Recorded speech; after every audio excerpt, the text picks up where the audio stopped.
আমার মা, ওরে আমার বোনেরা যারা পর্দার আড়ালে কোরআন শুনতে এসে বসে আছেন, এই শব্দটাকে একবার মিলান। আপনারা হলেন সেই বাড়ির দায়িত্ববান। কখন? যখন সকাল বেলায় আপনার স্বামী রাজমিস্ত্রির জোগাড়ি দেওয়ার জন্য বেরিয়ে গেল, আপনার স্বামী সকাল বেলায় আপনার ছেলে মেয়ে আপনাকে রেখে দিয়ে জমিনে ধান কাটতে চলে গেল, আপনার স্বামী ফেরি করতে চলে গেল, আপনার স্বামী কোনো ব্যবসায় চলে গেল। ওরে মা, যতক্ষণ আপনার স্বামী বাড়ি না ফিরবে, ওই বাড়ির ওই সমস্ত ছেলে মেয়ের দায়িত্ব হলো আপনার। আল্লাহর নবী বলেন, ওয়াল মারআতু রায়াতুন ফি বাইতি জাওজিহা, সেই নারীরা তারা যেন হবে স্বামীর ঘরের দায়িত্ববান। ওয়াহিয়া মাসউলাতুন আন রায়াতিহা, ওই স্বামীর ঘর সম্বন্ধে, ওই ছেলে মেয়ে সম্বন্ধে সেদিন আল্লাহ পাক ওই সমস্ত বান্দীদের জিজ্ঞাসা করবেন, বান্দীরে তোমার স্বামী ঘরে ছিল না, তুমি ঘরের মালিকানা পেয়েছিলে, তুমি তোমার স্বামীর ঘরটাকে কিভাবে দেখভাল করেছো? نستعينه ونستغفره ونعوذ بالله من شرور أنفسنا ومن سيئات أعمالنا.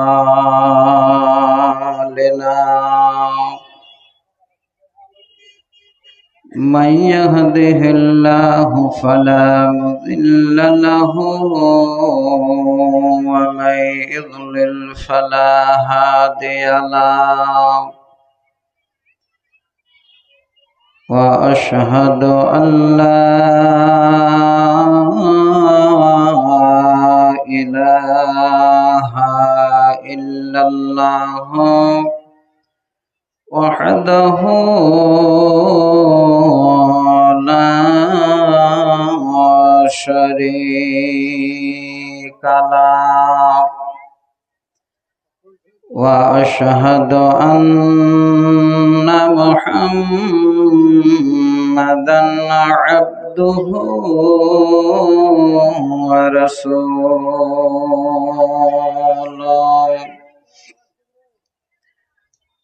الذي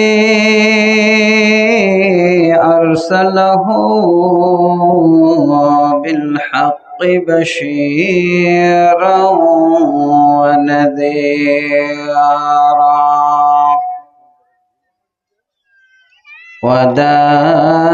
وداعيا إلى الله بإذنه وسراجا منيرا.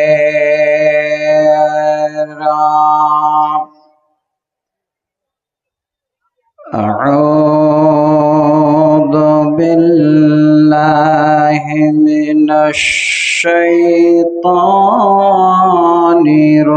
الرجيم. بسم الله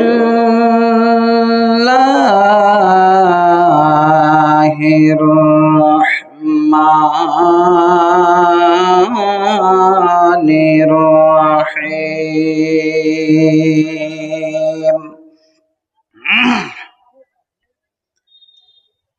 يا أيها الذين آمنوا قوا أنفسكم وأهليكم نارا وقودها الناس والحجارة عليها ملائكة غلاظ شداد لا يعصون الله ما أمرهم ويفعلون يفعلون ما يؤمرون.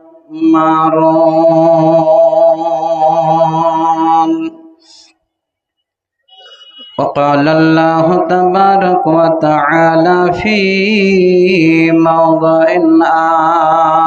آخر: الذين ينفقون أموالهم بالليل والنهار سرا وعلانية فلهم أجرهم عند ربهم ولا خوف عليهم ولا هم يحزنون.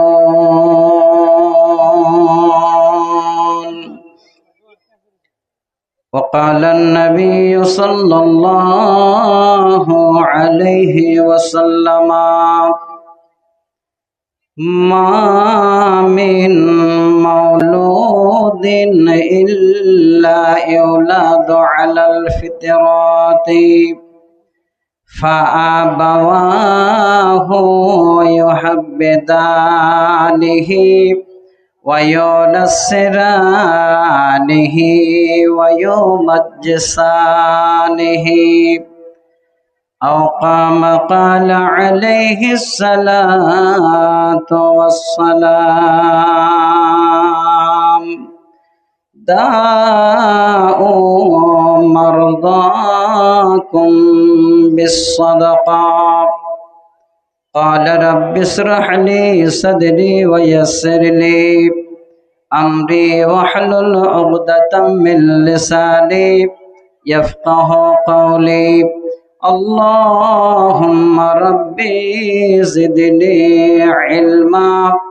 اللهم ربي زدني علما.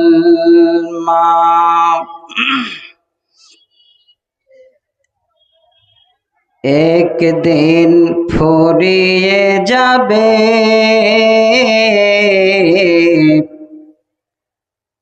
তোমার জীবন হায়াত,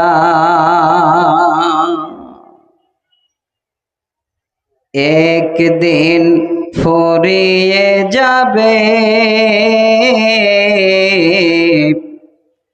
তোমার জীবন হায়াত। চোখের আলো নিভে যাবে, চোখের আলো নিভে যাবে, আসবে ও মানিসারাত, একদিন ফুরিয়ে যাবে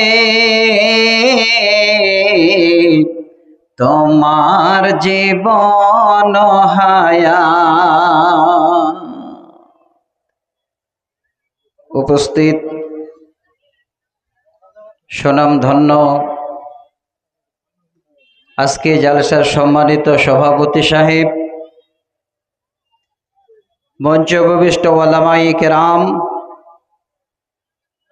সম্মুখে বসে থাকা উত্তর এরিয়া থেকে আসা আমার সকল হিতাকাঙ্ক্ষী বয়োজ্যেষ্ঠ বয়কনিষ্ঠ শ্রোতা মণ্ডলী, কিছুটা পর্দার আড়ালে বসে থাকা পর্দা নাসিনা অবলা সরলা মা খালা বোন ও বনান্নেরা,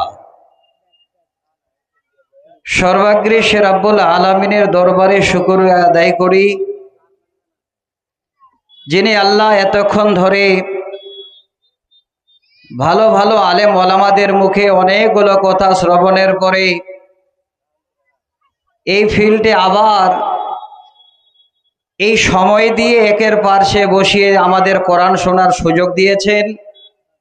সে মনিবের দরবারে সকলে মিলে একবার শুকরিয়া আদায় করি। পুরুষেরা উচ্চ স্বরে, মায়েরা মনে মনে একবার পড়ি আলহামদুলিল্লাহ।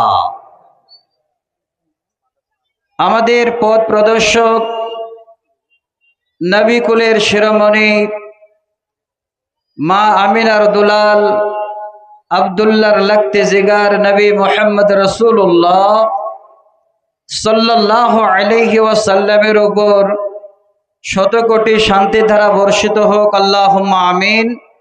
আল্লাহুম্মা সাল্লি আলাইহি আল্লাহুম্মা বারিক আলাইহি। ব্রাদার ইন ইসলাম, অনেক আশা আকাঙ্ক্ষা নিয়ে দীর্ঘদিনের আশায় আজকে দিবাগত রাত আল্লাহ আমাদের কাছে হাজির করেছেন। এই জালসা কমিটি যিনারা আছেন, এই দিনটা আসা অবধি কত যে মিটিং, কত যে আলোচনা করেছেন, সময় অতিবাহিত হতে গিয়ে আবার এই রাত বা দিবাগত এই সময়টা আল্লাহ আমাদের কাছে পৌঁছাই দিয়েছেন।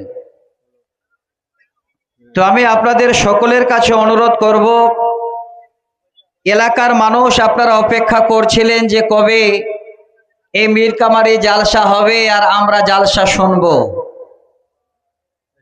সময় আমাদের কাছে হাজির। একটু যদি চিন্তা ভাবনা করি, শুধু হাজির হয়ে গেছে তা নয়, কিছুটা সময় অতিবাহিত হয়ে গেল। যে সময়টা আমাদের কাছে চলে গেল আর ফিরে আসবে না। তো আমি আপনাদের কাছে আমার এই সমস্ত সমাজের মুসলিম ভাইদেরকে আমি দাওয়াত দিচ্ছি, আমার পূর্বে যিনাকে আমি অত্যন্ত শ্রদ্ধা করি, এত ভালোবাসি, ওনাকে পেলে মনে হয় যে আমি কোথায় রাখি আর না রাখি, আমার শ্রদ্ধাভাজন মৌলানা সাইদুর রহমান সালাফি সাহেব, যাকে আমরা শ্রীমন্তপুরী নামে সবাই চিনি। উনি একটা মূল্যবান কথা বলে গেলেন যে আমি আলেম ওলামাদের বলবো যে যতক্ষণ আলোচনা করবেন যেন দলিল মোতাবেক আলোচনা হয়, সহি কোরআন এবং হাদিসের আলোচনা হয়। এ কথাতে আমি একমত। কারণ হলো, এই যে রাত জেগে আপনারা এখানে বসে কোরআন হাদিস শুনছেন, এবার আমি যদি আপনাদের এমনিতে একটা 2-4 মিনিট গল্প শোনাই, এই সময়টা আপনার জন্য বেকার হবে। এই সময়টা নষ্ট করা আমার জন্য ঠিক হবে না। তাই আমি আপনাদের কাছে ঠিক আমাদের কল্যাণমূলক কিছু কথা, যার মাধ্যম দিয়ে আজকে আমরা কিছুটা উপলব্ধি লাভ করতে পারবো, আমাদের জীবন ব্যবস্থাকে আমরা গড়তে পারবো, ঠিক ওইভাবেই কিছু কথা বলবো বলে আল্লাহর কোরআন থেকে আমি 2 জায়গা থেকে 2টো আয়াত পড়লাম। যেই আয়াত অনেকে আমরা কোরআন পড়ি, আয়াত পড়ি, মুখস্থ আছে, জানা আছে। আমি জানা কথাই বলছি। সূরা তাহরিম নামে একটি সূরা আছে, সেই সূরার একটি আয়াত পড়লাম, আয়াত নাম্বার 6। সূরা আল বাকারা নামে একটি সূরা আছে, 2 নম্বর সূরা। যে আয়াতটা আমি পড়লাম আপনাদের সামনে, আয়াত নাম্বার 274। 2টো হাদিস আমি আপনাদের সামনে উল্লেখ করেছি। একটা হাদিস সহিহ বুখারী মুসলিম থেকে, আর একটা হাদিসের একটু অংশ মুসনাদে আহমদ নামে একটি হাদিসের কিতাব আছে, আবু দাউদে এই হাদিসের শব্দটি আছে। আমি আপনাদের কাছে 2টো হাদিস পড়লাম। প্রথম হাদিস পড়লাম হযরত আবু হুরায়রা হাদিসের রাবি, হাদিস নাম্বার 1359। দ্বিতীয় নম্বর যে হাদিসের টুকরো আমি আপনাদের সামনে নিলাম, মুসনাদে আহমদে যেই হাদিসটাকে হাসান সহিহ বলা হয়েছে, সেই হাদিসটাকে আমি তুলে ধরলাম। হাদিস নাম্বার 3335, 3335। আমার বিষয় যতটুকুন আমি আলোচনা করব ইনশাআল্লাহ কোরআন এবং সহিহ সুন্নাহর উপরে আলোচনা করব। আপনারা শুনতে এসেছেন, দয়া করে মনোযোগ সহকারে শুনে নিজের জীবনের জন্য কিছু কল্যাণমূলক কিছু জিনিস নিয়ে যাবেন। আজকে এত বড় আয়োজন শুধু আল্লাহর ঘরের জন্য, এত বড় মসজিদ। আলহামদুলিল্লাহ, কমিটির লোক আমাকে বললেন, মাওলানা আমরা গ্রামের মানুষ, আমাদের আপ্রাণ প্রচেষ্টায় আমরা এই মসজিদ এতদূর পর্যন্ত আগাতে পেরেছি, আল্লাহ যদি হায়াতে রাখেন ইনশাল্লাহ হয়ে যাবে। তো আমি আপনাদের দাওয়াত দিচ্ছি, আমার মা বোনদেরকে দাওয়াত দিচ্ছি। অনেক বক্তব্য আপনারা এদিক ওদিক আমার শুনেছেন, যে আয়াত আমি পড়লাম সেই আয়াতটাকে আপনাদের বুঝাবার জন্য 2 মিনিট একটা আমি আমার বিষয়ের ভূমিকা তুলে দিচ্ছি, একটু শুনুন ভালো করে। এই পোকাগুলো যে আসছে ভাই, একটু পানি টানির ব্যবস্থা করে দেন না, তাতে ভালো হবে। হ্যাঁ, নাহলে তো মুখে ঢুকে যাচ্ছে। আমি যে বিষয় আপনাদের সামনে আলোচনা করব, বিষয়টা এত প্রয়োজন আমাদের এই সমাজের। যদি আপনারা সবাই মিলে এই বিষয়টাকে একটু ফলো করেন, আল্লাহর কসম করে বলছি, আগামী দিনে আপনার ছেলে মেয়েরা বাজারে এই রকমের ভিড় জমাতে যাবে না। আপনার ছেলে মেয়েরা বাবার কাছ থেকে ভালো একটা জ্ঞান পাবে, তারা সঠিক জায়গাটা খুঁজে বের করবে, ঠিক জায়গায় এসেও তারা যেন বসে আল্লাহর কোরআন শুনবে। এই দায়িত্বটা হলো আপনাদের, আমাদের। তো আজকে এই বিষয়টাকে আপনাদের বলার জন্য যে আয়াত পড়েছি, সেই আয়াতের তর্জমা করার আগে 2 মিনিট একটা আমি আগে ভূমিকা বলছি, সমস্ত মাতা এবং পিতাদের জন্য, বাবা এবং মায়েদের জন্য। যারা আমরা মা বাবা, সমস্ত রকমের সন্তান হলো মা এবং বাবার জন্য আমানত। আর এই আমানতের দেখভাল করা সম্পূর্ণটা দায়িত্ব হলো মা এবং বাবার। যত ছেলে মেয়ে বাবার ঘরে মার ঘরে আছেন, সমস্ত ছেলে মেয়েরা হলো আমাদের জন্য রাইয়া। আর তাদের দেখভালের দায়িত্ব আল্লাহ পাক আমাদের মতো যারা আমরা পিতা, যারা আমরা মাতা, তাদের সঁপে দিয়েছেন। এবার আসেন, আপনারা বলবেন, মাওলানা নিজের ছেলে মেয়েকে কেউ কোনোদিন ফেলে দিতে পারে না, নিজের ছেলে মেয়েকে কেউ কোনোদিন এদিক ওদিক করে ছুঁড়ে ফেলাতে পারে না। পারে, রেকর্ড অনেক আছে, কিন্তু পারে না শব্দটাকে আগে আপনাদের বোঝাই। এবার আপনি বলবেন যে আমরা সেই সন্তানদের ভালো সুন্দর বাড়িঘর করে তাদের শোয়ার জায়গা করে দিই, তাদের ভালো ভালো খাবার দিই, তাদের ভালো ভালো জামা কাপড় পরাই, কিন্তু এই সম্পূর্ণ গোলগুলো করার সাথে সাথে আপনি যদি আপনার সন্তানকে ছোট থেকেই, শুরু থেকেই আপনি বাবা মা যদি দায়িত্ব পালন না করেন, ওই বাচ্চাদের দিনের তারবিয়াত শিক্ষা আপনি না দেন, দিনের কথা যদি বাচ্চাদের না বলেন, তাহলে আপনি আপনার বাচ্চার পরিপূর্ণ দায়িত্ব পালন করতে পারলেন না। আজকে এতগুলো লোক আপনারা বসে আছেন কোরআন শোনার জন্য। আমি আপনাদের কোরআন শোনাবো, তার জন্য 2 মিনিট একটা ভূমিকা বললাম। এবার আসেন, এই কোরআনের আয়াতটা বলার আগে যেই শব্দটা আল্লাহ পাক রাব্বুল আলামিন আমাদের দিকে ইঙ্গিত করেছেন, সেটা হলো বাবা এবং মা। মা বাবা যদি আগে সৎ হয়, মা বাবা যদি দিনদার হয়, মা বাবা যদি আল্লাহওয়ালা আল্লাহওয়ালি হয়, এই বাবাদের পিছে পিছে, এই মায়েদের দেখে দেখে আপনার ছেলে মেয়েরাও যেন আপনার মতো হবে। একদম স্পষ্ট বুখারীর হাদিস পড়েছি। এবার কোরআনের তর্জমাটা করছি। আল্লাহ পাক আগে বাবাদের সতর্কবাণী দিয়েছেন যে আগে তোমরা নিজেরাই বাঁচো, তারপরে তোমার সন্তান সন্ততিদেরকে আমার জাহান্নামের আগুন থেকে বাঁচাও। আল্লাহ কিভাবে ডাকছেন?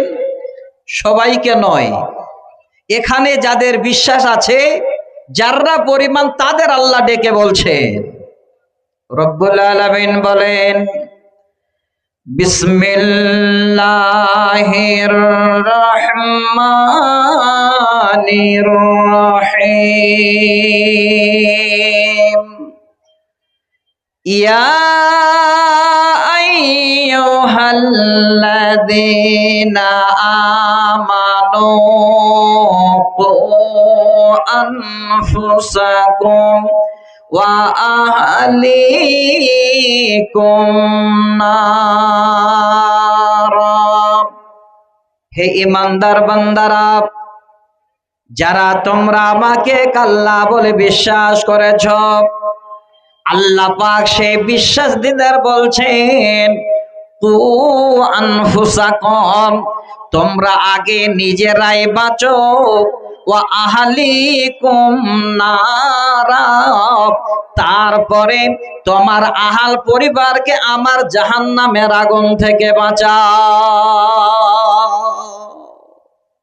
আল্লাহ পাক আগে আমাদের বাঁচতে বললেন, যারা আমরা গার্জিয়ান, যারা আমরা দায়িত্ববান, তাদেরকে আগে জাহান্নামের আগুন থেকে বাঁচতে বললেন, আর তারপরে আমাদের আহাল পরিবারকে বাঁচাতে বললেন। তাহলে এক নম্বর দায়িত্বটা হলো বাবা এবং মায়ের। আরো আয়াতের লম্বা তর্জমা করতে গেলে অনেক লম্বা হবে। আয়াতটা শুধু আপনাদের কাছে পড়েছি, আমি আর তর্জমা করছি না। এইটুকু বিষয়, এইটুকু শব্দকে নিয়ে আমি আপনাদের সামনে বেশি নয় 10 থেকে 15টি হাদিস একটু একটু করে তুলে দেব। যারা আজকে নেবার জন্য এসেছেন, আশা করি আপনার আত্মা ভরে যাবে, আপনার মনের ভিতর একটা চিন্তা আসবে যে আল্লাহ তুমি বলেছো আগে নিজেকে বাঁচতে, তারপরে আমার আহাল পরিবারকে বাঁচাতে তোমার জাহান্নামের আগুন থেকে। তাহলে এই সন্তানদের, ছোট ছোট বাচ্চাদের দায়িত্ব হলো আপনার আমার মতো বাবাদের। সহিহ বুখারী মুসলিমের একটা হাদিস শোনায়, দায়িত্ব কেমন আপনি নেবেন, এই বাচ্চাদের কি করে আপনি দায়িত্ব নিয়ে লালন পালন করবেন। যদি এই জায়গায় আপনার এতটুকুন খান্তি থাকে, আপনি যদি ছেলে মেয়ে জন্ম দেওয়ার পরে তাদের ঠিক মতো করে গাইড না করতে পারেন, তাহলে বাবা লিখে নিন ভালো করে, কিয়ামতের দিনে আল্লাহর কাছে এই ছেলে মেয়েদের জন্য আপনাকে সেদিন বিচারের কাঠগড়ায় দাঁড়াতে হবে। সহিহ বুখারীর হাদিস, হযরতে আব্দুল্লাহ ইবনে উমর রাদিয়াল্লাহু তাআলা আনহু হাদিসের রাবী, হাদিস নাম্বার 8903। যে যেখানে আছেন আজকে এই হাদিসটাকে একটু ফলো করবেন। এই হাদিসের প্রথম শব্দে আল্লাহর রাসূল আম ভাবে একটা শব্দ বললেন সকলের জন্য। শব্দটা কি? কুল্লুকুম রাইন ওয়া কুল্লুকুম মাসউলুন আন রাইয়াতিহি, তোমরা সবাই হলে দায়িত্ববান, আর এই দায়িত্ব সম্বন্ধে কিয়ামতের দিনে আল্লাহ পাক আমাদের জিজ্ঞাসা করবেন। এখানে কোনো মা, কোনো বাবা, কোনো রকমের কোনো লোককে যেন এইভাবে খাস করে বলা হয় নাই। পৃথিবীর সমস্ত মানুষকে নবীজি বলছেন তোমরা হলে দায়িত্ববান, আর এই দায়িত্ব সম্বন্ধে তোমাদের আল্লাহর কাছে সেদিন জবাব দিতে হবে। তাহলে এখানে সবাই পড়ে আছে, কিন্তু যেটা আমার মেন কথা, মুদ্রা কথা যেটা, সেটা হলো যারা বাবা, যারা মা আছেন দুই পারে, আপনারা এবার শোনেন এই শব্দ দুটো। তারপরে যে শব্দটা আছে আমি আর আনছি না, কারণ এই শব্দটা আনলে লম্বা হবে বক্তব্যের বিষয়। আমি আমার টাইম দেখেছি, খুব লম্বা টাইম নেই। এই শব্দটা গ্রামের মোড়ল মাতব্বরদের জন্য আমি আসছি না, আমি সরাসরি এই শব্দ দুটোকে নিয়ে আমার বিষয়টাতে চলে আসছি। দ্বিতীয় নম্বর শব্দ হলো ওয়ার-রাজুলু রাইন ফি আহলিহি ওয়া হুয়া মাসউলুন আন রাইয়াতিহি। আল্লাহর নবী বলেন, যারা হলেন নিজের পরিবারের মালিক, দায়িত্ববান, এবার পরিবারের দায়িত্ব কারা? পরিবারের মালিক কারা? আপনার আমার মতো বাবা যারা, যাদের দুটো ছেলে আছে, দুটো মেয়ে আছে, আপনার পরিবার পরিজন আছে, সেই পরিবারের মালিক হলেন বাবা। এখানে এই রাজুলুন শব্দের অর্থ হলো যে বাড়ির কর্তা।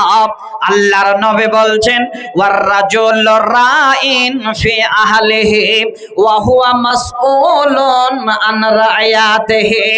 যারা হলেন বাড়ির কর্তা, আল্লাহ কিয়ামতের দিনে জিজ্ঞাসা করবেন, বান্দারে আমি তোমাকে বাড়ির মালিক বানিয়েছিলাম, তোমাকে বাড়ির পিতা বানিয়েছিলাম, তুমি তোমার ছেলে মেয়েদেরকে, তোমার আহাল পরিবারকে কিভাবে দেখভাল করেছিলে, কিভাবে তুমি তাদের চালিয়েছিলে? আমি আল্লাহ এবার তোমার পরিবারের হিসাব আমি তুমি কর্তা তোমার কাছে বাবা। ছেলে মেয়ে জন্ম দিয়ে ছেড়ে দেওয়াটাই শুধু কাজ নয়, দায়িত্ব বিশাল বড় আপনার আমার। এবার এই দায়িত্ব পাবে কারা? বাবারা। ছেলে মেয়েদের জন্য যদি আপনি ঠিক মতো করে ছোট থেকে সেই ছেলে মেয়েদের তারবিয়াত না দেন, দ্বীনের শিক্ষা না দেন, সঠিক জায়গায় ফিরিয়ে না নিয়ে আসেন, তাহলে এই ছেলে মেয়েদের গুনার বোঝা আপনাকে বহন করতে হবে। আজকে দেখেন বাজার লেগেছে আপনাদের এই জালসা উদ্দেশ্যে, এই বাজারে আপনার ছেলে, আপনার যুবতী মেয়ে ঘুরছে। যারা বাবা লিখে নিন ভালো করে, এই মেয়েটা যদি বাজারে ঘুরতে গিয়ে কোনো গুনাহ করে ফেলেছে, বাবা আপনি প্রস্তুত নিয়ে থাকেন, কিয়ামতের দিনে আল্লাহর কাছে আপনাকে জবাব দিতে হবে। কারণ এই মেয়েটার দায়িত্ব হলেন আপনি, এই মেয়েটা আপনার মাথা হাতে আছে। অতএব বাবারা সচেতন হন, কি করে সন্তান প্রতিপালন করতে হয় সেই কথাগুলো একটু আপনারা নিজেরাই শুনে চিন্তা ভাবনা করেন। তাহলে এক নম্বরে পড়লাম আমরা। মায়েরা পর্দার আড়ালে আছেন, ওনারা ভাবছেন আমার পুরুষ আল্লাহর কাছে ধরা পড়ে যাবে, তাহলে কি আমি বেঁচে যাব? না। এবার পরের শব্দটা আল্লাহ রাসূল আমার মায়েদের বলছে। নবীজি বলেন, ওয়াল মারআতু রায়াতুন ফি বাইতি জাওজিহা ওয়া হিয়া মাসউলাতুন আন রায়াতিহা। ওরে আমার মা, ওরে আমার বোনেরা যারা পর্দার আড়ালে কোরআন শুনতে এসে বসে আছেন, এই শব্দটাকে একবার মিলান। আপনারা হলেন সেই বাড়ির দায়িত্ববান। কখন?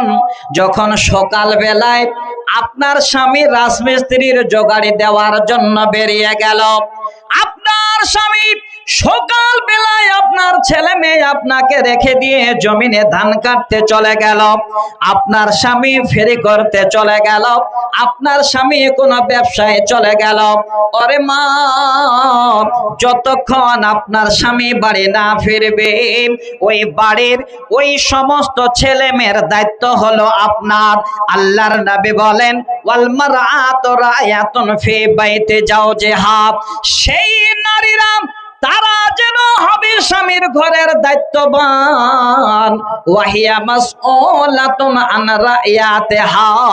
ওই স্বামীর ঘর সম্বন্ধে, ওই ছেলে মেয়ে সম্বন্ধে সেদিন আল্লাহ পাক ওই সমস্ত বান্দীদের জিজ্ঞাসা করবেন, বান্দীরে তোমার স্বামী ঘরে ছিল না, তুমি ঘরের মালিকানা পেয়েছিলে, তুমি তোমার স্বামীর ঘরটাকে কিভাবে দেখভাল করেছো?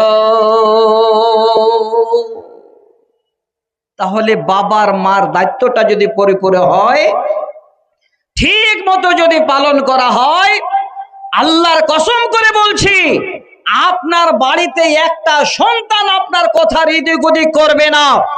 আপনার সন্তানকে আপনি যা বলবেন তাই শুনবে।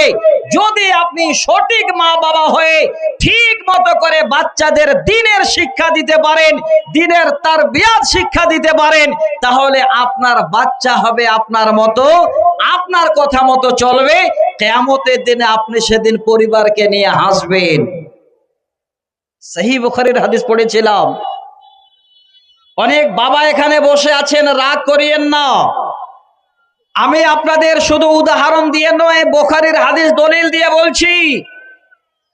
দেখবেন অনেক অনেক বাবারা দিন থেকে সরে গিয়ে, কোরআন হাদিস থেকে সরে গিয়ে বিভিন্ন জায়গায় বিভিন্ন রকমের তারা মাতলামি করছে। লিখে নিন, যেই বাবারা আপনারা এই ছোট ছোট বাচ্চাদের সামনেই কর্মগুলো করছেন, একদিন আপনার বাচ্চারাও আপনার পিছা ধরবে। একদিন ওই বাচ্চারা আপনাকে ফলো করে আপনার মতো এরিয়াতে সকলের কাছে বাচ্চাটা যেন খারাপ হয়ে যাবে। সহিহ বুখারীর হাদিস। আল্লাহ রাসূল বলছেন, মা মিন মাউলুদিন ইল্লা ইউলাদু আলাল ফিতরাত। পৃথিবীর বুকে কোন বাচ্চা জন্মার পেট থেকে জন্ম নেয় না, যেদিন জন্ম নেয় ওই বাচ্চাটা ইসলামের হালাতে, ইসলামের ফিতরাতে জন্মগ্রহণ করে। যেই মায়ের ঘরে হোক, যেই বাবার ঘরে হোক, পৃথিবীর বুকে বাচ্চা যখন প্রথম জন্মগ্রহণ করে, ওই বাচ্চাটা ইসলামের ফিতরাতের উপরে জন্মগ্রহণ করে, সালেমুল ফিতরাতে জন্মগ্রহণ করে। এটা সব থেকে বড় বৈজ্ঞানিক। আজ থেকে 1400 বছর পূর্বে নবী মুহাম্মদ রাসূলুল্লাহ সাল্লাল্লাহু আলাইহি ওয়াসাল্লাম তিনি গবেষণা করে আমাদের কাছে দিয়ে চলে গেছেন। মিলাদ দেখেন চোখে। যদি মনে মনে ভাবেন যে আল্লাহ এই হাদিসটাকে স্বচক্ষে আমি কেমন করে দেখব, আমি আপনাদের উদাহরণ দিচ্ছি। এবার সেটা বুঝাবার জন্য মোবাইল সকলের হাতে আছে। এই মোবাইলটা হলো আমাদের একটা ওস্তাদ, এই মোবাইল হলো আমাদের শিক্ষা গুরু। কেউ যদি মনে করেন এই মোবাইল থেকে আমি অনেক শিক্ষা অর্জন করব, আপনি শিক্ষা অর্জন করে শেষ করতে পারবেন না। আমি সাময়িক একটা বৈজ্ঞানিক তথ্য আপনাদের সামনে তুলে দিচ্ছি। বিজ্ঞান কি করে এই মোবাইলের ভিতরে আবিষ্কার করলো আল্লাহ রসুলের এই হাদিস। কিভাবে? আল্লাহ রসুল বলছেন, বাচ্চা যখন জন্মগ্রহণ করে ইসলামের হালাতে, দেখবেন কি করে দেখতে পাবেন। দেখবেন মোবাইলে, ফেসবুকে হোক, ইউটিউবে হোক, আর গুগলে হোক, আপনারা যদি প্রশ্ন করেন, ও গুগল মামা, ও ইউটিউব ভাই, তুমি একটু আমাকে বলে দাও আমার মায়েরা নিজের সন্তানকে কি করে জন্ম দেয়। প্রশ্ন করুন মুখে, দেখবেন মোবাইলে সুন্দর করে স্ক্রিনে ভেসে উঠবে একটা বাচ্চা মার পেটে কিভাবে করে শুরু থেকে এবার দুনিয়াতে আসা পর্যন্ত সব আপনাকে দেখিয়ে দেবে। দেখবেন যদি কোনোদিন নজরে পড়ে এই হাদিসটা আপনার স্মরণে আসবে। আমি এই হাদিসটাকে আপনাদের শোনার জন্য এই কথাটা বললাম। মোবাইলের স্ক্রিনে দেখবেন মার এই ছোট পেটের ভিতরে বাচ্চা কিভাবে জন্ম নিল। মার পেটে এবার 6-7 মাস যখন বয়স হলো, ওই বাচ্চাটা আমরা যেমন নামাজ পড়ি, আল্লাহর ঘরে গিয়ে আল্লাহু আকবার বলে হাত বাঁধি, ওই বাচ্চাটা এইভাবে বুকের উপরে মার পেটের ভিতরে হাত বেঁধে থাকে। তারপরে আমরা যেমন রুকুতে এসে বসি, ওই বাচ্চাটা মার পেটের ভিতরে এই হাঁটুটাকে এইভাবে আঁটো করে বুকের সামনে নিয়ে সুন্দর করে ছোট পেটের ভিতরে ঢুকে থাকে। এই হাদিসটাকে আজ থেকে 1400 বছর আগে আল্লাহ রসুল বলে দিয়ে গেছেন। আজকে সেই বৈজ্ঞানিকেরা গবেষণা করে আমাদের চোখের সামনে তুলে দিয়েছে। নবী কি বলেছেন? মা মিন মাউলুদিন ইল্লা ইউলাদু আলাল ফিতরাত। কোন বাচ্চা জন্মগ্রহণ করে না, যদি জন্মগ্রহণ করে তো ইসলামের ফিতরাতের উপরে জন্মগ্রহণ করে। ইসলামের নবীর সালিমুল ফিতরাতে জন্মগ্রহণ করে, কিন্তু হতভাগা আমরা মা এবং বাবারা ওই বাচ্চাটাকে দুনিয়াতে আসার পরে আমাদের মতো বাবারা আমরা ধ্বংস করে দিই। বাবার আমরা সন্তানকে নষ্ট করি কিভাবে? নবী বলছেন ফা আবাওয়াহু ইউহাব্বিদানিহি ওয়া ইউনাসসিরানিহি ওয়া ইউমাজ্জিসানিহি। নবীজি বলেন ওই সন্তানের মা বাবা যদি ইহুদি কালচারার হয়, ওই সন্তানের মা বাবা যদি ইহুদির সমস্ত রকমের কালচার মেনে চলে, ওই সন্তানেরা ওই বাবাদের ফলো করে যেন পিছে পিছে তারা ইহুদি হয়ে যায়। যদি মা বাবারা নাসরানি কালচারের হয়, সেই বাচ্চাগুলো পিছে পিছে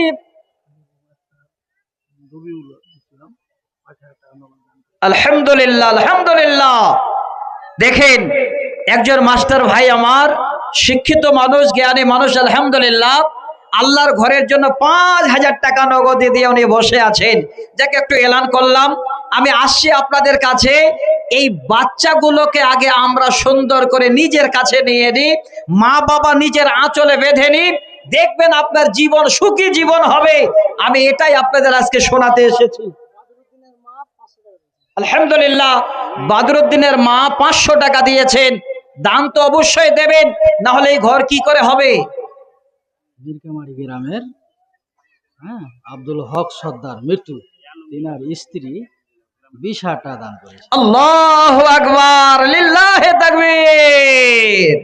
দেখেন এই মিরকামারি গ্রামের আব্দুল হক সর্দার সাহেব ছিলেন, উনি চলে গেছেন। আব্দুল হক সাহেব মৃত্যু। আচ্ছা, আব্দুল হক সাহেব, ওনার স্ত্রী হ্যাঁ বেঁচে আছে। বেঁচে আছেন ওনার স্ত্রী। 20,000 উনি 20,000 টাকা স্বামীর নামে দান করেছেন। আল্লাহু আকবার। নগদে স্বামীর জন্য সকলে দেখা যায়। একবার চিন্তা করেন, এই মিরকামারি গ্রামের একটা নাম আছে, আর পুরো মালদা ডিস্ট্রিক্টের মধ্যে কার্বনার একটা নাম আছে, এটা আপনারা জানেন। তবে মিরকামারি গ্রামে একটা মা আমার এমন ছিল, নিজের আজকে যেন জীবন সঙ্গী বেঁচে নাই, 20,000 টাকা দিয়েছেন। আমি দোয়া করবো ইনশাল্লাহ সেই মার জন্য। মা বোন আমার, একটু আপনারা সবাই মিলে প্রস্তুতি নিন যে দিতে হবে। 18 মাইলের নুরুল মাস্টার, 18 মাইলের নুরুল মাস্টার 3,000 টাকা। আলহামদুলিল্লাহ, 18 মাইলের নুরুল মাস্টার উনি দিয়েছেন 3,000 টাকা। 18 মাইল একদম ফারাক্কা। আলহামদুলিল্লাহ, অনেক দূরের মানুষ 3,000 টাকা দিয়ে পাঠিয়েছেন। আচ্ছা ভাই, আমি কিন্তু আপনাদের কাছে এখনো হাত বাড়াইনি, আপনারা কেউ রাগ করিয়েন না, আমাকে একা দুটা কথা খালি বলতে দেবেন। ওয়াল্লাহ, আল্লাহর কসম বলছি, আমাকে হাত বাড়াতে হবে না, আপনারা দেওয়ার জন্য দৌড়াতে শুরু করবেন। যে হাদিস পড়েছে আজকে আপনাদের কাছে, ডাক্তার তারিক আনোয়ার 2,000 টাকা। আলহামদুলিল্লাহ, ডাক্তার তারিক আনোয়ার 2,000 টাকা ভাডু বটতলা থেকে। আচ্ছা, যখন এরকম কিছু এসেছে তাহলে বলেই দেন চট করে। হাসপাতালের মতিউর রহমান ঠিকাদার 7,000 টাকা দান করেছে। আলহামদুলিল্লাহ, খাস মহলের মতিউর রহমান ভাই ঠিকাদার 7,000 টাকা দান করেছেন। আলহামদুলিল্লাহ। দেখেন, আমি চাইনি, তার আগে আপনারা লাইন লাগিয়েছেন দান দেওয়ার জন্য। আমি একটা হাদিস এই জন্য পড়েছি অনেক দিন পরে, এই হাদিসটা আমার জীবনে প্রথম আপনাদের এখানে পড়লাম। আলাউদ্দিনের মা বাবার জন্য 1,000 টাকা দান করেছে, মারা গেছেন। আলাউদ্দিনের মা বাবার জন্য 1,000 টাকা। আল্লাহ তুমি দানকে কবুল করো, তেনার হায়াত দারাজ করো, আল্লাহুম্মা আমিন। যিনি কবরবাসী হয়েছেন,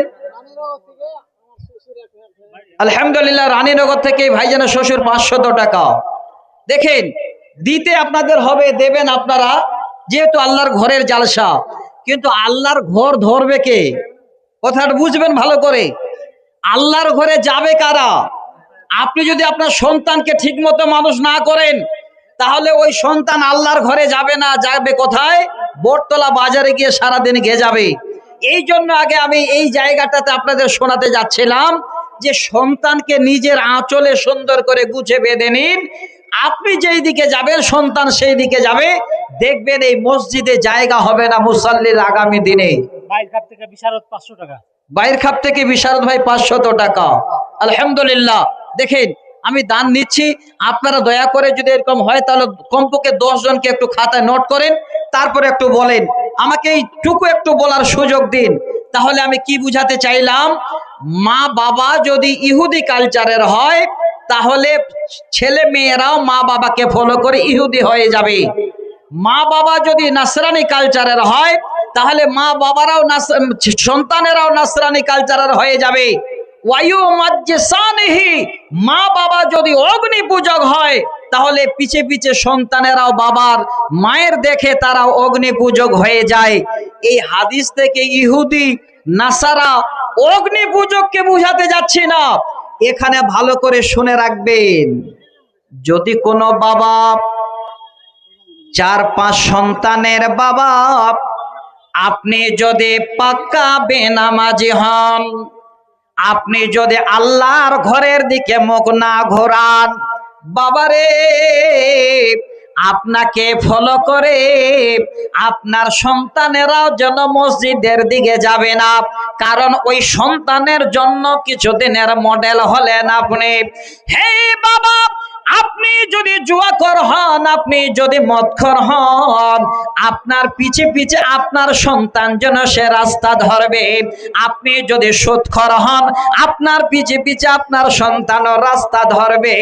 এই জন্য নবীজি বলছেন, ওরে আমার উম্মত, কোন বাচ্চা জন্ম নেয় না, যদি জন্ম নেয় ইসলামের ফিতরাতে, ওই বাচ্চাদের মা বাবারাই তারা নিজের দিকে সেইভাবে নিয়ে শেষ করে। এটা দায়িত্ব আপনার আমার, বড় দায়িত্ব।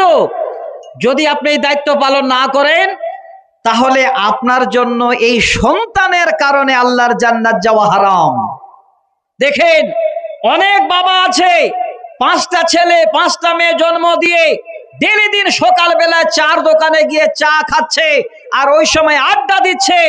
আমার আর প্রয়োজন নেই, 5টা ছেলে 5টা মেয়ে জন্ম দিয়ে দিয়েছি, তারা কি করে খাবে খাক, আমার জন্ম দেওয়ার কাজ আমি জন্ম দিয়ে ছেড়ে দিয়েছি। বাবা, এটা দায়িত্ব শুধু আপনার নয়, ওই ছেলেটাকে ছোট থেকে কি আপনি দিলেন, এই দায়িত্বটা হলো আপনার। আর আপনার যদি কোনো সন্তানকে ছেড়ে দিয়েছেন, সন্তানের দিকে ভ্রুক্ষেপ করেননি, সন্তানকে বাবা হয়ে ধোঁকা দিয়েছেন, শুনে রাখেন, লিখে রাখেন, আল্লাহর জান্নাত ওই সন্তানের জন্য বাবার যাওয়া হারাম। সহিহ বুখারী মুসলিমের হাদিস, হাদিস নাম্বার 1359, যেটা আপনাদের কাছে আজকে আমি আবার নিয়ে আসছি।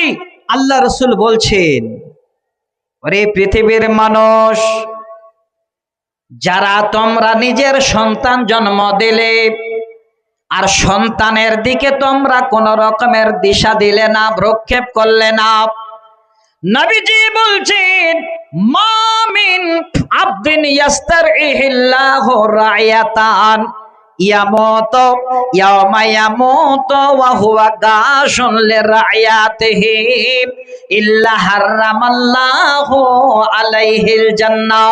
আল্লাহর নবী বলছেন, যদি কোন মা বাবা সন্তান জন্ম দিল, তিনি দায়িত্ববান, এবার জন্ম দেওয়ার পরে সেই সন্তানের দায়িত্ব পালন করল না, ইয়ামুতু ইয়াওমা ইয়ামুতু ওয়া হুয়া গাশুন লিরায়াতিহি, এবার বাবা যেন মৃত্যুবরণ করছেন সন্তানকে ধোঁকা দিয়ে, সন্তানকে কিছুই না দিয়ে, সন্তানের দিকে ভ্রুক্ষেপ না করে, আল্লাহর নবী বলছেন, ইল্লা হারামাল্লাহু আলাইহিল জান্নাহ, ওই মার জন্য, ওই বাবার জন্য আল্লাহর জান্নাত নামক জায়গাটা হলো হারাম। অনেক বাবা আছেন যারা কোন সন্তানের সঙ্গে চালাবুলা করে না, কিছুই দেয় না, যেমন সমাজ থেকে কাউকে বের করে দেওয়া হয়, নিজের ছেলেকে ছেড়ে দেয়। আবু আলেপ লিচু পাটি, লিচু ব্যবসা করে। এই এরিয়া তো লিচু খুব আছে শুনেছি আমি। হ্যাঁ, কালীচক থেকে আলহামদুলিল্লাহ 1500 টাকা। আবু তালেব লিচু পাটি, যাক আলহামদুলিল্লাহ, কালিয়াচক থেকে উনি 1500 টাকা দিয়েছেন। লিচু ব্যবসায়িক অনেক আছে। এই গ্রামে 2 শ্রেণীর মানুষ আছে, যারা নিম্নবর্তী মানুষ তারা ওইভাবেই আছে, আর যারা কারুর প্রতি আল্লাহ তাদের ওইভাবেই রেখেছেন, আরো উন্নত করেছেন। তা আমি অনুরোধ করছি মিড়কামারি গ্রামের মানুষকে, আজকে আমরা সবাই ভাই ভাই, সবাই সমান, কেউ উঁচু নিচু নয়। যদি একটু খালি আপনারা চিন্তা ভাবনা করেন তাহলে বুঝে আসবে। এই জায়গাটাতে আমি আপনাদের একটা হাদিস পড়েছিলাম, এই হাদিসটাকে একটু আপনাদের সামনে তুলে দিই। অনেক ভাই আছেন দেখবেন আপনার শরীরে বেমার হয়েছে, আপনার সুগার হয়েছে, আপনার থাইরয়েড হয়েছে, আপনার যেন হঠাৎ করে ব্লাড ক্যান্সার হয়েছে। ওই রোগটা যে সব থেকে গরিব, আল্লাহ পাক আবার একই পেটেন্ট রোগ গরিবটাকেও দিচ্ছে। এখানে রোগের মধ্যে কোনো ডিফারেন্স আছে ভাই? একটু কথা বলবেন, আছে? নাই। কিন্তু যে সব থেকে বড় গরিব, তিনি ভাবছেন আল্লাহ এই রোগ যদি আমার হয় তাহলে আমি কি করে চিকিৎসা করব। আর ধনী মনে মনে ভাবছেন টাকা তো অভাব নাই, আগামী কালকে কলকাতা পৌঁছে এবার ফ্লাইটে উড়ান দেব ভেলুরে, লক্ষ লক্ষ টাকা খরচ করবেন। আমি আপনাদের অনুরোধ করছি, আল্লাহ পাক আমাদের পৃথিবীর বুকে সবাইকে সমান বানিয়েছেন। আপনার টাকা নাই তো আপনাকে ভেলুরে চিকিৎসা করতে হবে না। তার থেকে বড় একটা চিকিৎসার জায়গা বলছি, যে চিকিৎসা আপনার অল্প পয়সাতে হয়ে যাবে। যত বড় আপনি বেমারে পড়ুন না কেন, অল্পতে ডাক্তার আপনার বেমারকে শেফা দিয়ে দেবেন, আপনাকে ভালো করে দেবেন। হাদিসটা কেন পড়েছিলাম দেখেন, দাউ মারযাকুম বিসসাদাকা। এই হাদিসটা সেই দিনে আমার চোখে পড়লো যেদিন একটা ইতিহাস আমি পড়ছিলাম 2006 সালে। একটু শুনবেন, 25/5/2006 সেই তারিখে একটা লন্ডন থেকে পত্রিকা বেরিয়েছিল। সেই পত্রিকাটা আরবিতে লেখা, যার নাম হলো আল মুসলিমু। এবার সেই পত্রিকায় সুন্দর করে ইতিহাসটা লিপিবদ্ধ ছিল। শুধু তা নয়, আরো দুটো কেতাবের নাম বলছি। একটা কেতাবের নাম হলো স্বর্ণোজ্জ্বল ইতিহাস, যে ইতিহাস আজকে পড়তে গেলে নিজের জীবন যেন পরিবর্তন হয়, সেই ইতিহাসও আছে। আর একটা কেতাবের নাম বলছি, শামসি বুক সেন্টারে যাবেন, ইসলাম বুক সেন্টারে যাবেন, আপনার সন্তানেরা যারা মাদ্রাসায় পড়ে তাদের কিনে দেবেন। উর্দুতে বইটার নাম হলো সুনাহারি আওরাত। সেই বইয়ের 39 নম্বর পৃষ্ঠায় দ্বিতীয় খণ্ডে লিপিবদ্ধ আছে। আমি শোনাচ্ছি সবাইকে, আজকে একটা চিকিৎসার জায়গা বলছি। আপনার 5টা সন্তান আছে, এই সন্তানের চিকিৎসা করতে আপনি ভেলুর যেতে পারেন না, আপনি বসে বসে চিকিৎসা করবেন। তার থেকেও বড় কাজ হবে ডাক্তার এত বড়, যিনি সমস্ত রোগের চিকিৎসা করেন। তিনি কে? মহান আল্লাহ। তিনার কাছে একবার চিকিৎসা করার আমি আপনাদের সুযোগ দিচ্ছি। হয়নি জায়গা? মা বোন, আপনাদের জায়গা হয়নি শুনলাম, সামনে একটু ফাঁকা আছে, একটু চেপে আসেন। এই এরিয়ার মা বোনেরা নাকি আমি খবর পেয়েছি আমার কাছ থেকে অনেকগুলো গজল শুনবে। একজন মায়ের জন্য 200 টাকা। আল্লাহু আকবার। এই যে দেখেন ভাইজানের আম্মাজান নিজের আব্বার জন্য 1000 টাকা, আরেকজন দিলেন 200 টাকা। আমি এই হাদিসের টুকরো বলে আপনাদের কাছে ইনশাল্লাহ আসবো। এই মসজিদটাকে একবার চোখটা বন্ধ করে ফলো করবেন। আপনার পকেটে টাকা আছে না নাই এটা আপনার মন বলবে না, আপনার মন চাইবে যে একটু অংশীদার হই। কিসের জন্য? এত সুন্দর বডিটাকে আপনার ভালো রাখার জন্য। দেখেন আমি শোনাচ্ছি আপনাকে, যেই লোকটাকে কেন্দ্র করে হাদিসটা শোনাতে যাচ্ছি, তিনি হলেন একজন বিশাল বড় নামি দামি ডাক্তার, জিনার নাম হলো ঈসা মারজুকি। জ্ঞানী গুণী ব্যক্তি বসে আছেন আপনারা, যারা ইতিহাস পছন্দ করেন, যারা এই রকমের কোরআন হাদিসকে ভালোবাসেন, এই নামটা যদি কোনোদিন চোখে পড়েছে বা শুনেছেন ভালো লাগবে। তিনার বাড়ি হলো সিরিয়ায়। তিনি এত বড় একজন ডাক্তার, ডাক্তার হিসাবে 1 নম্বরে প্রাধান্য পান দামেস্কের এক হসপিটালে, সব থেকে বড় হসপিটাল। সেখানে তিনি আবার কর্মরত। তিনি একজন ডাক্তার, মানুষের চিকিৎসা করেন। ডাক্তারের নাম কি? ঈসা মারজুকি। শোনের বন্ধু, আপনাদের বলছি, মোহাম্মদ কায়েস 100। ঈসা মারজুকি বলছেন, আমি এবার চিকিৎসা শুরু করলাম। রোগে আসে, আমি রোগের চিকিৎসা করি, কিন্তু আল্লাহ আমাকে বডি দিয়েছেন, শরীর দিয়েছেন, মাংস দিয়েছেন, হাড় দিয়েছেন। আমি বেমার থেকে মুক্ত নই, হঠাৎ করে আমার এই শরীরে যেন এমন বড় একটা বেমার হয়ে গেল। আস্তে আস্তে আস্তে আস্তে আমার শরীরটা হ্রাস পেতে লাগলো। এবার যদি আমি আমার হসপিটালে চিকিৎসা করে সুন্দর করে যাচবাস করা হলো, আমার শরীরে বেমার ধরা পড়লো, যে বেমারটার নাম হলো ক্যান্সার। আলহামদুলিল্লাহ, বেনামিতে 500 টাকা দিয়েছেন। আল্লাহ তুমি দানকে কবুল করো। যারা হয়তো বড় বড় ডাক্তারের কাছে চিকিৎসার জন্য যাচ্ছেন, সবাই আমরা বলি ক্যান্সারের অ্যানসার নেই। না বন্ধু, দুনিয়াবি ডাক্তার ক্যান্সার ভালো করতে না পারে, যিনি ক্যান্সার দিয়েছেন উনি বড় ডাক্তার ক্যান্সারকে ভালো করতে পারেন। তিনি হলেন মহান আল্লাহ। কোরআনে বলছেন, তোমরা যখন বেমারে পড়ো আমি আল্লাহ তোমাদের শেফা দিই। তাহলে পৃথিবীর সবথেকে বড় ডাক্তার হলেন আল্লাহ। তিনার কাছে চিকিৎসা করার জন্য সবাইকে আজকে আমি ইনশাআল্লাহ দাওয়াত দিচ্ছি। আর এই চিকিৎসকটাকে আপনাদের দেখিয়ে দিতে চাচ্ছি। আশা করি মালদা চিকিৎসা করেছেন, একবার এখানে চিকিৎসা করে দেখবেন। ওয়াসিম ঠিকাদার, ফোন পেতে 4000। আলহামদুলিল্লাহ, ওয়াসিম ঠিকাদার ফুলবান্দা থেকে উনি দিচ্ছেন ফোন পেতে 4000 টাকা। এটা ফুলবান্দাটা কোন দিকে? ফুলবান্দা মানে আমাদের উত্তরে। আচ্ছা, উনি আছেন না ফোনে বলছেন? ওয়াসিম ঠিকাদার আছেন? ওয়াসিম ঠিকাদার এখানে আছেন? নাই? আচ্ছা, যাক আলহামদুলিল্লাহ। না হলে 1000 টাকার চাইতাম। তো ভাইজান দেখেন, আমি যেহেতু চাইনি আপনাদের কাছে শোনাচ্ছি। এবার ঈসা মারজুকি তিনি ক্যান্সার রোগে আক্রান্ত হয়ে গেলেন। কি লোকের সেবা করবে, শরীরটা একদম এমন করে হেরে গেল, একদম শুকিয়ে পাটখড়ির মতো হয়ে গেছে। সমস্ত ডাক্তারেরা বলল, ওগো ডাক্তার ঈসা মারজুকি, আপনি তাড়াতাড়ি করে রিজেন দিয়ে আপনার বাড়ি চলে যান। তিনি বাড়ি চলে আসলেন। বাড়িতে বসে বসে চিন্তা করেন, আল্লাহ চিকিৎসা করতে গিয়ে আমার অর্থ সম্পদ সব শেষ করে দিলাম। সবে মাত্র 35 বছর বয়স। আইনাল হক 500। আইনাল হক 500। আলহামদুলিল্লাহ, মনে হয় এই জায়গাটাতে আমাকে হাত বাড়াতে হবে।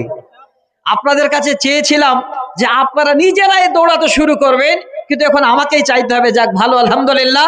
আইনাল হক ভাই আমার 500 টাকা দিলেন। দেবেন তো সবাই, খালি একটু শুনতে হবে, ইমানটাকে একটু তাজা করতে হবে। এতটুকুন আমান শব্দ যাদের কাছে আছে ফিরে আসবে ইনশাল্লাহ। তিনি ঈসা মারজুকি এবার বাড়িতে গালে হাত দিয়ে চিন্তা করছেন, আল্লাহ আমার এই বেমারের জন্য সমস্ত টাকা শেষ হয়ে গেল। বসে বসে টাইম পাস করছে, আল্লাহ রসুলের হাদিস মোতালা করছে। দেখেন, মনে হয় চোখে দেখতে পাবেন। তিনি বলছেন, একদিন দেখতে দেখতে একটা হাদিসের শব্দ আমি চোখে পেয়ে গেলাম। এই শব্দটুকু, দাও মারজাকুম বিসাদকা, তোমরা তোমাদের পীড়িতদের জন্য সাদকা করো, দান করো। তিনি ঈসা মারজুকি বলেন, আমার চিন্তা হলো আল্লাহ এই হাদিসটা যদি সহি হয়, এই হাদিসটা যদি সঠিক হয়, তাহলে আমি বিমার পড়েছি, আল্লাহ চিকিৎসার জায়গা আমার আছে, জায়গা বন্ধ হয়ে নাই। তিনি আবার যেটুকু শেষের বেলায় অর্থ ছিল, সম্পদ ছিল, এবার চিকিৎসার জন্য গ্রামের গরিবকে খরচ করতে লেগেছে।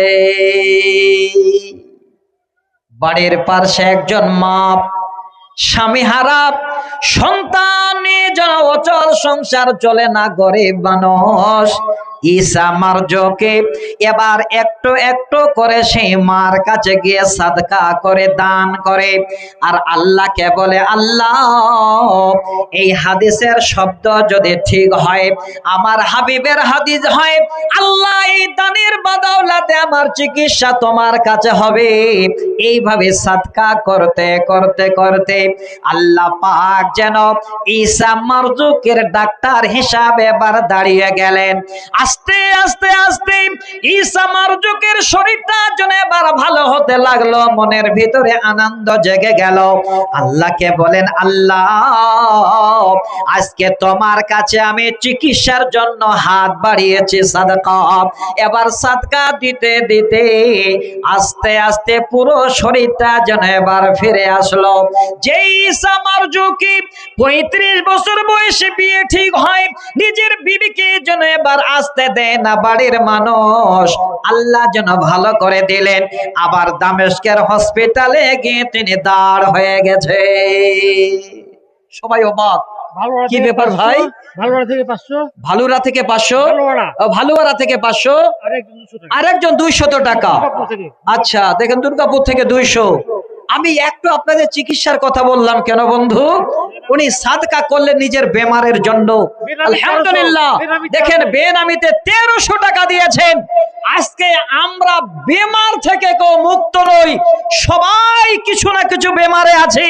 দেখবেন কারো হয়তো সুগার হয়েছে, কারো থাইরয়েড হয়েছে, কারো কোমরে ব্যথা হয়েছে, কারো পেটে পাথর হয়েছে, কারো হয়তো আরো অন্যান্য বেমার হয়েছে। ওয়াল্লাহ আল্লাহর কসম করে বলছি, যারা আল্লাহ বিশ্বাসী আজকে আল্লাহর কাছে তিনি বড় চিকিৎসক, একটু সাদকা দিয়ে আপনার জীবনের চিকিৎসা করবেন এই আল্লাহর ঘরের জন্য।